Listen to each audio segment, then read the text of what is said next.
தங்கம் அன்பு உறவுகள் அனைவருக்குமே இனிய காதலர் தின நல்வாழ்த்துக்கள். காதலர் தினம் இதை பற்றி சொல்லணும் அப்படின்னா, இன்றைக்கி நிறைய பிள்ளைங்க கேட்டிருந்தாங்க. இதை பற்றி சொல்லணும் அப்படின்னா, உண்மையான காதல் உண்மையிலே ஜெயிக்கும். முக அழகை பார்த்து, பண வசதியை பார்த்து வர்றதல்ல காதல். மனசை பார்த்து வர்றது தான் காதல். அவன் கூணா குருடா ஊனமா அதெல்லாம் எனக்கு தேவையில்லை. எனக்கு அவனை பிடிக்கும், அவ்வளோதான். இதுதான் உண்மையான காதல். காதலுக்கு முழுசாக தேவைப்பட்டது எது தெரியுமா? நம்பிக்கை. இதை கடைசி வரைக்கும் இப்போ கூட நம்ம வாழ்ந்துருவோம். கடைசி வரைக்கும் நம்மளுடைய காதலை ஜெயிக்க வைக்கணும். நம்ம தான் தங்க வயசாகும், காதலுக்கு என்றைக்குமே வயசாகாது.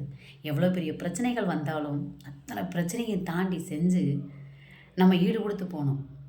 விட்டு கொடுத்து போகிறதும் ரொம்பவுமே முக்கியமானது தங்கம். காதலில் மன்னிக்க முடியாத தவறை கூட, மன்னிக்க முடியாத தவறு இதை எப்படிடா நீ மன்னிச்ச அப்படின்னு கேட்பாங்களா, அந்த தவறையும் மன்னித்து நீ அந்த உறவு கூட பயணம் பண்ண அப்படின்னா அதுதான் சாமி உண்மையான காதல். இனிய காதலர் தின நல்வாழ்த்துக்கள்.